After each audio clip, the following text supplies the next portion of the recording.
औज़ुबिल्लाहि मिनश्शैतानिर्रजीम बिस्मिल्लाहिर्रहमानिर्रहीम। दोस्तों, आज हम आपको ये जो इस्त्री होती है इसमें एक थर्मोस्टेट लगा होता है। ये देखें जी, मेरे हाथ में थर्मोस्टेट है। इसके बारे में आपको बताएंगे कि ये थर्मोस्टेट किस तरह से काम करता है और इसका क्या तरीक़ाकार होता है और इसकी इस्त्री में कितनी अहमियत है।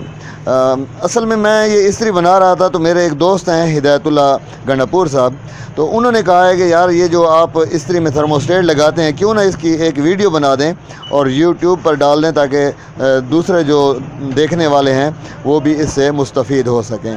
तो छोटी सी गुजारिश है कि आप हमारे यूट्यूब चैनल को सब्सक्राइब भी कर लें और जो बेल आइकन का बटन है वो भी दबा लें ताकि आने वाली वीडियो आपको मिलती रहें। अच्छा, ये इस्त्री जो है ये खुली हुई है। मैं आपको बताता हूँ कि इसमें क्या होता है। मैं पहले से इसको खोल के रखा हुआ है। ये देखें जी, ये इसमें थर्मोस्टेट लगा हुआ है और इसमें होता ये है कि इसको आप तवज्जो से देखें तो इसमें ये जो पॉइंट होते हैं, इन पॉइंट के आगे चांदी लगी होती है।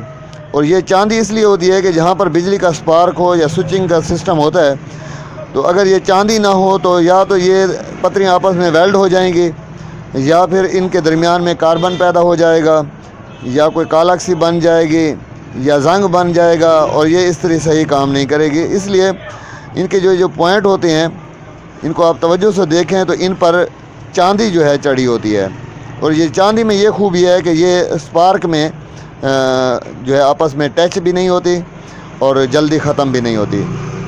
बाकी जब इस्त्री ज़्यादा हीटअप हो जाती है तो ये जो पतरी है ये ज़्यादा गर्म हो जाती है और गर्म होने से ये नरम हो जाती है और नरम होने से ये जो पॉइंट है ये एक दूसरे से हट जाता है और फिर इस्त्री जो है ऑफ पोजीशन में चली जाती है।